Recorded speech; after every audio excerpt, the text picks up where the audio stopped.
Di bagian tambahan ini, mari kita lihat hubungan yang sangat erat. Kita akan melihat hubungan yang sangat erat antara membaca Alkitab dan doa.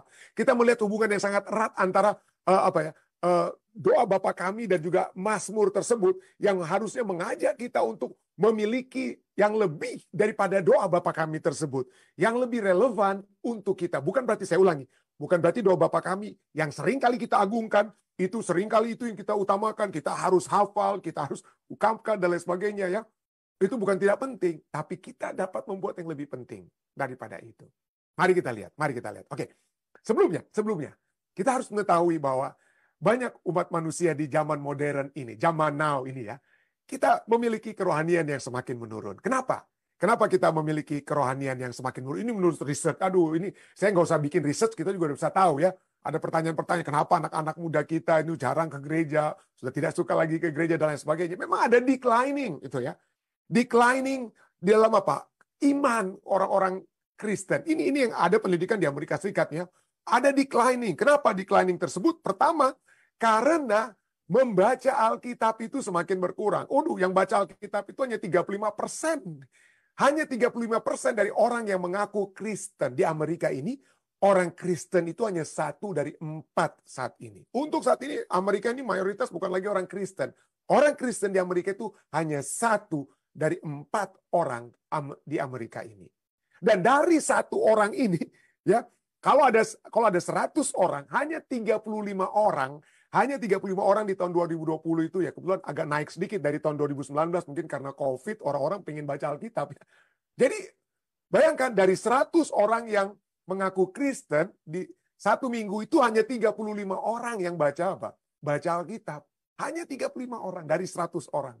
Dan dari tahun ke tahun itu semakin apa? Semakin menurun. Apa hubungannya orang yang membaca Alkitab menurun dengan orang yang berdoa? Juga semakin menurun. Orang-orang yang berdoa, siapa yang 7 hari terakhir ini research daripada Barna. Barna ini sangat otoritatif kali dalam soal mengadakan research ya, penyelidikan. Jadi orang yang tingkat kerohanian itu dapat dinilai dari orang yang suka membaca Alkitab yang hanya 35 orang dari 100 orang Kristen di Amerika, dan yang berdoa itu mungkin lebih banyak daripada yang baca Alkitab ya, karena jadi masih banyak ya, masih berdoa aja ya, berdoa makanannya masih berdoa, tapi hanya berapa ya? Hanya hampir 70%.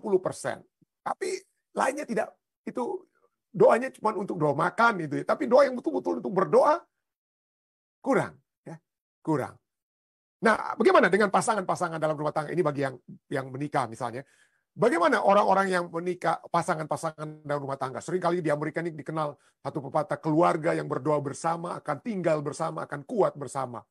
Ternyata banyak keluarga-keluarga itu tidak berdoa. Setengah daripada pasangan-pasangan yang orang Kristen di Amerika ini, setengah itu tidak berdoa sama sekali. Sama sekali tidak berdoa. Tidak berdoa bersama, ya, tidak berdoa bersama. Ini statistiknya dan lain sebagainya. Nah, kenapa? Kenapa banyak orang di Amerika ini seringkali, bahkan ya, seringkali kadang-kadang kita suruh misalnya orang, tolong berdoa. Jangan kita tolak-tolak. Nggak tahu nih berdoa. Kenapa kira-kira kita tidak tahu berdoa? Kenapa kadang-kadang orang merasa, mungkin saya terima tentu saja karena kita mungkin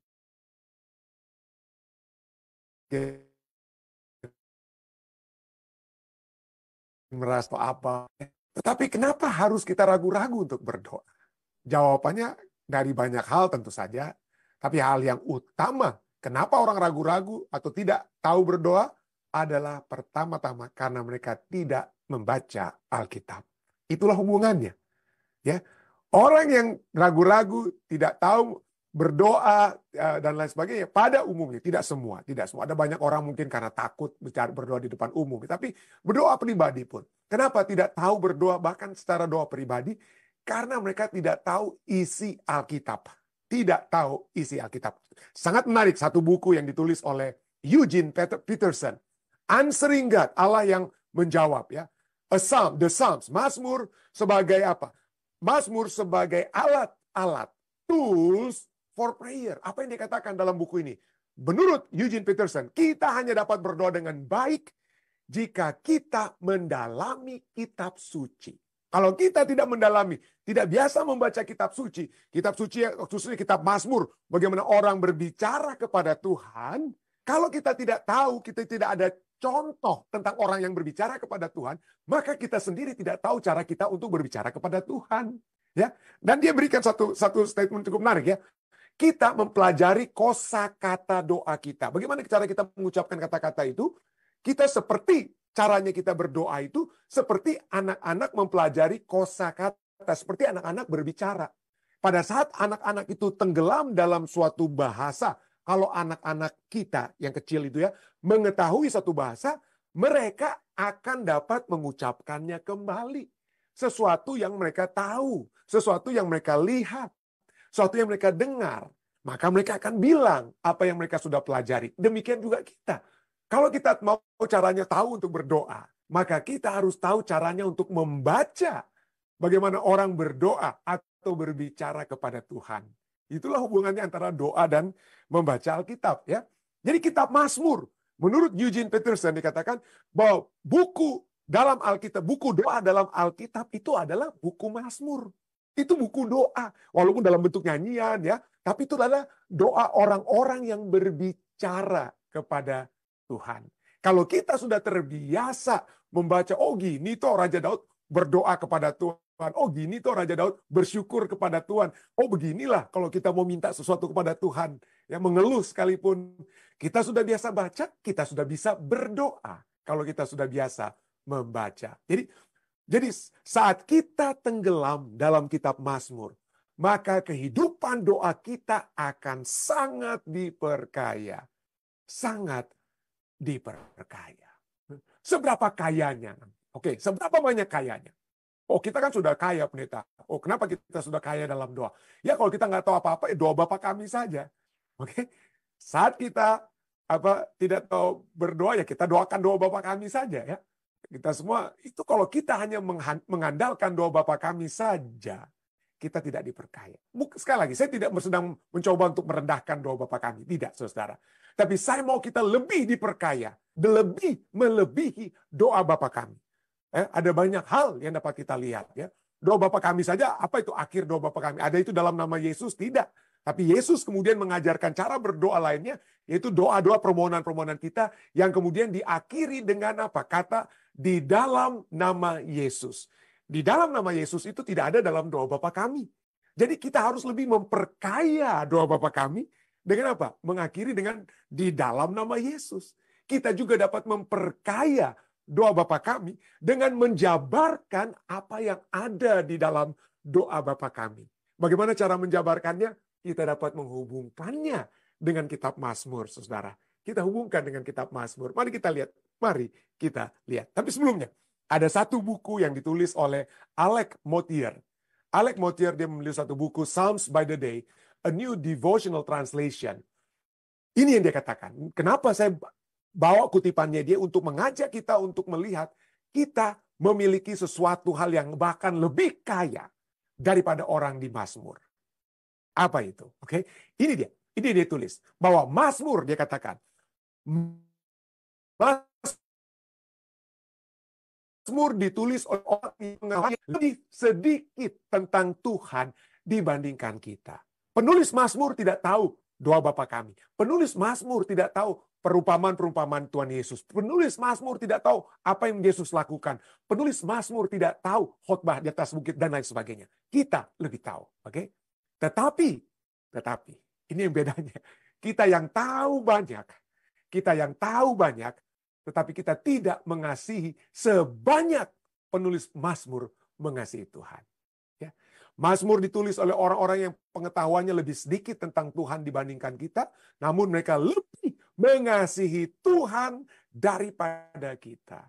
Kita sering mengasihi keduniawian. Kita sering mengasihi hal-hal yang mengajak kita untuk mengalihkan pikiran kita dari firman Tuhan. Gantinya kita membuka hari-hari kita dengan membaca firman Tuhan. Kita buka langsung dengan apa ya? Kita buka langsung dengan Facebook, TikTok, dan lain sebagainya. Melihat apa yang orang lain makan, apa yang orang lain buat, dan lain sebagainya. Bagaimana kalau kita dikuatkan dengan firman Tuhan, dan malam hari dikuatkan pada saat kita merefleksikan apa yang Tuhan telah buatkan telah buat bagi kita di sepanjang hari. Ya, itulah sebabnya Mazmur 1 ayat 1, saya berkhotbah sahabat lalu di jemaat ya tentang dari Mazmur 1 ayat 1, Mazmur 1 pasal 1, bagaimana orang yang berbahagia itu orang yang merenungkan firman Tuhan siang dan malam, dari pagi dan malam itu apa ya. Jadi pemazmur tidak tahu banyak seperti kita, tapi mereka lebih mencintai Tuhan daripada kita. Mari kita lihat, mari kita lihat. Mari kita lihat apa yang dapat kita lihat lebih, yang dapat kita buat lebih. Seharusnya kita lebih daripada pemazmur. Kita lebih daripada pemazmur karena kita mengetahui Yesus Kristus, ya. Yesus Kristus yang telah datang untuk mengampuni dosa-dosa umat manusia. Yesus dengan ajaran-ajarannya itu, ajaran Yesus tidak diketahui, tidak didengar oleh para pemazmur, tapi kita semua tahu. Mari kita lihat doa Bapa kami. Doa Bapa kami, ya. Jadi ingat, pelajaran kita sepanjang minggu ini dimulaikan dengan apa? Ayat dari Lukas 11 ayat 1. Kenapa? Karena doa Bapa kami yang kita kenal itu adalah jawaban Kristus terhadap permintaan salah satu muridnya. Ya, apa itu muridnya? Kata ya. Lukas 11 ayat 1, ayat tema kita juga ya. Pada suatu kali ketika Yesus sedang berdoa di salah satu tempat. Ketika ia berhenti berdoa, berkatalah seorang dari murid-muridnya kepadanya, "Tuhan, ajarlah kami berdoa." Kenapa mereka harus minta Yesus untuk ajar? Karena mereka mendengar satu doa yang berbeda daripada apa yang mereka biasa dengar. Bukan berarti mereka tidak tahu berdoa ya. Bukan berarti mereka tidak pernah mendengar orang berdoa sebelumnya. Mereka tahu.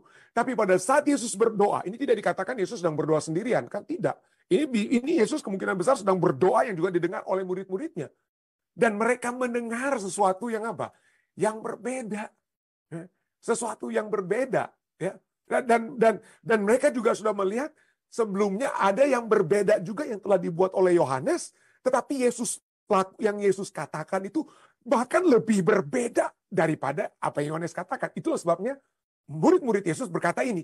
Ketika ia berhenti berdoa, berkatalah seorang dari murid-muridnya kepadanya, "Tuhan, ajarlah kami berdoa." Sama seperti yang diajarkan Yohanes kepada murid-muridnya. Sama seperti Yohanes. Nah, pertanyaan seperti saya sudah katakan, apakah para murid tidak tahu berdoa? Jawabannya tentu saja tidak. Ya, mereka tahu berdoa. Berdoa itu bukan hal yang baru bagi para murid. Kitab suci Perjanjian Lama penuh dengan orang-orang yang berdoa. Yakub berdoa saat hendak menemui Esau. Ya, dia berdoa. Yakub berdoa. Anda bisa baca dalam Kejadian 32. Musa berdoa sebagai perantara bagi umat Israel. Ya. Daniel berdoa. Daniel berdoa dalam Daniel 2, Daniel 6, dan lain sebagainya. Ya. Dan Elia berdoa memohon api dari sorga. Dan semua permohonan-permohonan mereka itu dipenuhi. Oke, Yakub yang berdoa, Musa yang berdoa, Daniel berdoa, Elia yang apa? Berdoa dipenuhi. Jadi mereka tahu. Jadi pertanyaannya, apa? Kenapa sampai seakan-akan mereka melihat ada suatu hal yang baru, suatu hal yang berbeda dari doa Yesus? Ya. Apa kira-kira? Apakah pertanyaan? Apa ada yang berubah selama 400 tahun, yaitu waktu yang memisahkan Perjanjian Lama dan Perjanjian Baru? Apakah ada yang berubah? Sampai mereka harus berkata, Tuhan, ya, ajarlah kami berdoa. Sama seperti yang diajarkan Yohanes kepada murid-murid. Nah, biasanya memang di zaman Yesus itu guru-guru yang dikenal dengan sebutan rabi itu mengajar cara murid-murid itu untuk berdoa. Doa itu seperti terus terang saja, seperti orang-orang zaman sekarang ini yang ada doa itu sudah terstruktur. Oh, kalau mau minta ini doanya. Ya, seringkali begitu ya. Kalau mau minta ini doanya. Doa itu bagaikan resep. Sakit A, ini doa A untuk penyakit A. Jadi semuanya itu ada resep. Oh, dukun-dukun di Indonesia saja yang opo-opo dan sebagainya itu tahu. Kamu maunya apa? Oh, mau supaya menang lawan badminton. Oke, untuk yang mau menang lawan badminton supaya jadi juara badminton, ini doanya. Ya, jadi doa itu disesuaikan dengan apa ya? Sesuai dengan kebutuhan, dan itu yang ada sudah terstruktur doa-doa tersebut. Tapi Yohanes dan Yesus itu berbeda. Yohanes dan Yesus itu berbeda. Kenapa? Mari kita lihat. Apa itu doa yang diajarkan Yohanes? Oke. Mungkin Anda bertanyakan, itu kenapa murid-murid bilang, Tuhan, ajarlah kami berdoa sama seperti yang diajarkan Yohanes. Apa itu yang diajarkan Yohanes? Apa ada contohnya dalam Alkitab? Oh, tidak ada. Tidak ada yang tahu. Tidak ada yang ditulis dari tulisan-tulisan para bapak Kristen mula-mula, nggak ada yang kasih tahu itu Yohanes berdoanya itu gimana itu. Tetapi kemungkinan besar kemungkinan besar doa Yohanes itu sehubungan dengan pekabaran demi pekabaran Yohanes yang temanya satu. Apa itu pekabaran Yohanes? Pekabaran Yohanes itu, misalnya kita bisa baca dari Matius 3 ayat 1-2. Pada waktu itu tampillah Yohanes Pembaptis di padang gurun Yudea dan memberitakan apa yang dia beritakan. Kemungkinan besar apa yang dia beritakan adalah juga menjadi doanya. Yaitu apa yang dia katakan? Bertobatlah. Pertobatan. Pertobatan pribadi. Ya, pertobatan pribadi. Ya. Rupanya banyak orang melihat doa itu sebagai sesuatu yang mereka mau minta saja kepada Tuhan. Apa yang kita butuhkan? Oh, saya minta berkat Tuhan. Saya minta apa? Oh, minta kesehatan. Saya minta berkat pekerjaan. Saya minta ini dan minta itu. Tapi Yesus mengajak kita untuk lebih daripada sekedar doa yang seperti meminta begitu. Mulai dari Yohanes, cukup bagus Yohanes, oke, bertobat. Mengakui kesalahan dosa-dosa kita sebab kerajaan Tuhan sudah dekat. Tetapi kemudian ya, Yesus memberikan yang lebih daripada sekedar bertobat itu. Ampunilah kami kesalahan kami atau seperti kami telah mengampuni kesalahan orang lain. Betul ada pertobatan Yesus, tapi yang dimulaikan oleh Yesus itu sesuatu yang berbeda. Berbeda dari Yohanes. Berbeda dari Yohanes. Dan kemudian kita dapat lihat itu menjadi doa Bapa kami yang menjadi teladan doa Yesus. Apa itu? Sebelum bertobat, ampunilah kami atas segala kesalahan dosa kami. Tapi dia katakan terlebih dahulu yang menjadi dasar dari pertobatan itu apa? Yang menjadi dasar. Itu sebabnya jawab Yesus pada saat murid, ajarlah kami berdoa. Seperti Yohanes mengajarkan murid-muridnya berdoa. Lalu jawab Yesus kepada mereka, ayat 2. Apabila kamu berdoa, katakanlah. Bukan langsung Yesus katakan, ampunilah kami atas segala kesalahan kami. Tidak. Dikuduskanlah namamu. Datanglah kerajaanmu. Jadilah kehendakmu dan seterusnya kita bisa lihat ya. Jadi dikuduskanlah namamu. Jadi pertama-tama kita harus melihat siapa Allah kita dan siapa diri kita. Kata dikuduskan, kata holy, hagiatso itu dikuduskan itu artinya dipisahkan dari hal-hal yang lainnya. Allah kita itu terpisah daripada hal-hal yang lainnya. Hal-hal lain yang bagaimana? Allah yang kudus. Harus dipisahkan dengan apa? Hal-hal yang tidak kudus. Hal-hal yang kekudusan dan ketidakkudusan itu jangan dicoba untuk digabungkan menjadi gray area. Harus ada hitam atau putih. Jangan yang abu-abu dan kata lain ya. Jangan abu-abu. Harus ada pemisah yang jelas antara yang kudus dan tidak kudus. Ya. Tetapi kekudusan ini seringkali ya menjadi masalah. Kenapa? Oh, mungkin ada katakan, wah ini orang-orang di zamannya Yesus kan pendeta, pemimpin-pemimpin agama itu kan maunya kudus saja itu kehidupan mereka, maunya dikudus. Oke, betul. Mungkin mau mereka itu merasa sudah kudus ya, sudah dibedakan dengan orang lain. Tapi poin kedua setelah dikuduskan namamu adalah apa? Datanglah kerajaanmu.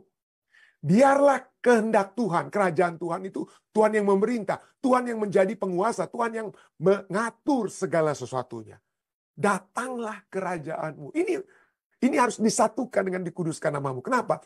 Karena bagi orang-orang teladan doa seorang Farisi itu berbeda dengan teladan doa Yesus. Dalam Lukas 18 ayat 11, Yesus berbicara tentang dia dalam Ka'bah, dia melihat ada 2 orang datang berdoa. Salah seorang adalah seorang Farisi. Apa yang dituliskan dalam Lukas 18 ayat 11 ini tentang teladan doa seorang Farisi. Orang Farisi itu berdiri dan berdoa dalam hatinya begini. Dalam hati, apa yang dia doakan? Ya Allah. Oke? Ya Allah. Dia tidak bilang apa ya, Allah itu kudus dan lain sebagainya, tidak ya. Ya Allah, aku mengucap syukur kepadamu. Bagus juga kalau dia mengucap syukur ya. Tapi bagaimana? Kita sudah sering bahas tentang ayat ini ya. Aku mengucap syukur kepadamu karena aku tidak sama. Aku terpisah. Aku telah dipisahkan dari orang lain. Aku kudus, katanya. Aku tidak sama seperti orang lain. Aku bukan perampok yang tidak kudus. Aku yang bukan perampok, aku yang kudus. Aku bukan orang lalim, orang pembuat dosa. Mereka berdosa, aku tidak berdosa. Itu poinnya. Jadi bukan pensina dan juga bukan seperti pemungut cukai ini. Coba kita lihat. Bagaimana teladan doa orang-orang di zaman Yesus itu berfokus kepada kerajaan diri mereka sendiri. Ya. Tidak tidak melihat tidak melihat Tuhan yang kemahabesaran Tuhan, kemahagungan Tuhan dan lain sebagainya. Manusia dari sejak semula, coba kita lihat dari Adam dan Hawa, apakah mereka menguduskan Tuhan? Pada saat mereka jatuh dalam dosa, setan katakan kamu akan menjadi seperti Allah. Padahal mereka adalah ciptaan dan Allah adalah pencipta. Ada keterpisahan antara pencipta dan ciptaan. Tetapi dengan dosa, manusia menjadi seperti Allah. Kamu akan menjadi seperti Allah. Tidak terpisah. Kamu menjadi seperti pencipta. Kamu bukan lagi ciptaan, kamu menjadi pencipta. Apalagi manusia yang tidak lagi terpisah dengan Allah, mau sejajar, kemudian manusia itu membangun menara Babel. Kenapa ingin menyamai kedudukan daripada yang maha tinggi? Manusia yang tidak dipisahkan dari Allah. Tapi Yesus berdoa, kita harus terpisah. Dia pencipta kita. Sebab kita harus hormat. Kita harus takut akan dia, menghormati dia. Karena dia pencipta, kita ciptaan. Apalagi kerajaanmu. Kenapa kerajaanmu? Manusia sejak semula, sejak Adam dan Hawa, ingin melihat segala sesuatu itu dari sudut pandangnya. Hawa melihat buah, menarik hatinya, diambil, dia makan. Manusia-manusia di zaman Menara Babel, mereka ingin membuat nama bagi diri mereka sendiri. Mereka mau kerajaan manusia menyamai kerajaan Allah. Itulah teladan doa orang Farisi ini. Kita lihat bagaimana manusia-manusia yang menyamakan diri mereka sedikit dengan Allah, membedakan antara mereka dengan orang lain. Dan ini bukan hanya masalah orang Farisi. Seringkali kita menjadi masalah saudara dan saya. Kita melihat orang lain dan melihat, waduh memang dosanya betul-betul hebat. Orang itu nggak ketulungan dosanya. Tapi kita semua adalah orang berdosa. Di mata Tuhan kita itu sama. Di mata Tuhan mungkin di hadapan manusia, Anda sebagaikan seperti saya seringkali berikan perumpamaan. Anda melihat dari sudut pandang kita melihat, oh ada gedung-gedung yang lebih tinggi daripada gedung lainnya. Seperti gedung-gedung di New York. Ada beda-beda antara ketinggian satu gedung dengan gedung lain. Tapi di mata Tuhan yang melihat dari atas, Tuhan yang melihat dari atas ke bawah, kita semua itu sama. Kita semua itu sama. Ya, kita semua orang berdosa yang membutuhkan kasih karunia Tuhan. Setiap saat, setiap hari membutuhkan pengampunan dari Tuhan. Kerajaan-kerajaan diri kita ingin dirikan. Kita ingin supaya kita membuat nama bagi diri kita. Tuhan katakan, datanglah kerajaan Tuhan. Ya, datanglah kerajaan Tuhan, bukan kerajaan diri kita sendiri. Itulah sebabnya, pada saat kita membaca kitab Mazmur, ya, kita yang sudah melihat doa Bapa kami, kita satukan dengan doa Raja Daud, teladan daripada Daud, maka kita memiliki kekayaan dalam berdoa yang begitu hebat. Ya, kita dapat berdoa lebih daripada doa orang-orang Farisi di zaman Yesus. Kenapa? Karena doa kita bisa melihat bukan hanya keberdosaan orang lain, kelemahan-kelemahan orang lain, tapi kita melihat kelemahan-kelemahan diri kita sendiri. Teladan doa Daud itu adalah doa Daud dalam Mazmur 51 ayat 1-5. Untuk pemimpin biduan Mazmur dari Daud. Ketika Nabi Nathan datang kepadanya. Siapa dia ini? Nabi. Datang kepada siapa? Raja siapa? Raja Daud. Raja Daud yang apa? Yang punya kerajaan saat itu. Kerajaan yang besar. Kerajaan Israel. Nabi datang kepada raja. Oh, itu biasanya harus sujud-sujud itu Nabi itu. Tapi Nabi Nathan datang kepadanya untuk menegur sang raja. Penguasa di satu kerajaan. Ditegur oleh seorang nabi. Oleh seorang pendeta yang datang ke presiden. Pendeta datang ke presiden Indonesia atau presiden Amerika dan menegur presiden tersebut. Apa kira-kira akan terjadi?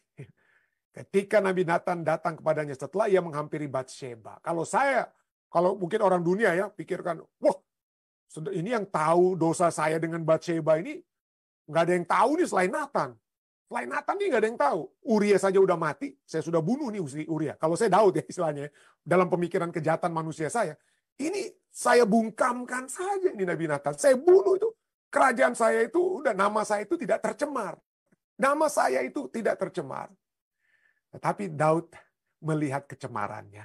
Daud tidak melihat kerajaannya. Dia melihat kedatangan kerajaan Tuhan. Lebih utama daripada kerajaan. Itulah sebabnya dia katakan apa? Di ayat 3.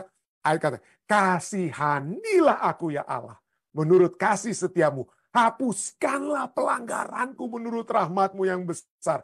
Bersihkanlah aku seluruhnya dari kesalahanku. Dan tahirkanlah aku dari dosaku.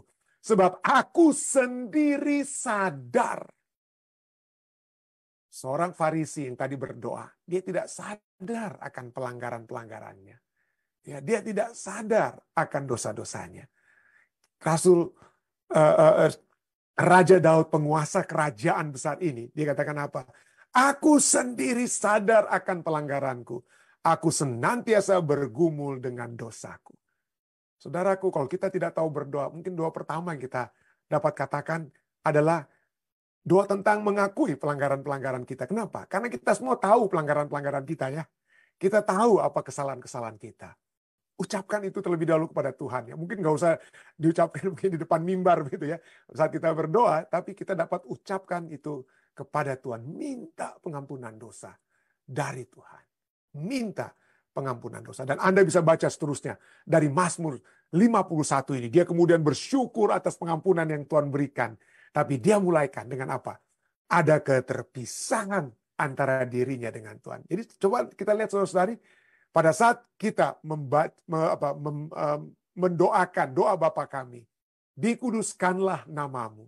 Jangan langsung hanya hafal mati begitu saja. Dikuduskanlah namamu, datanglah kerajaanmu. Bagaimana kalau kita mengisinya?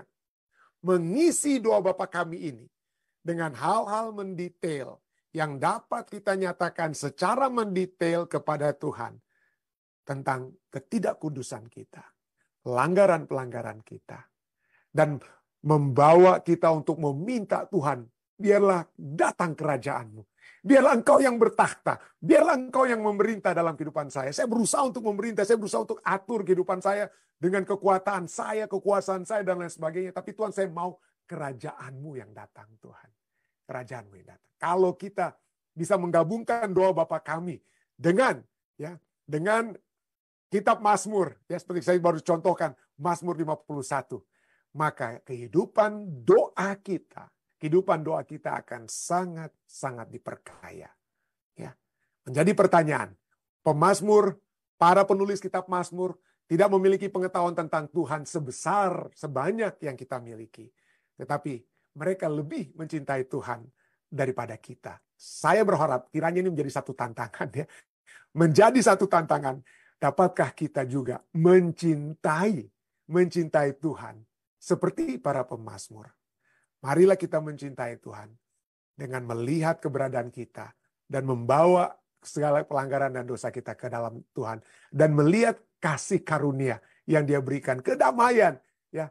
Orang mungkin tidak bisa mengampuni kita, tapi ketahui pada saat kita berdoa, besar dosa apapun yang kita miliki akan menjadi putih seperti salju yang baru saja banyak berturun di New Jersey saat ini ya.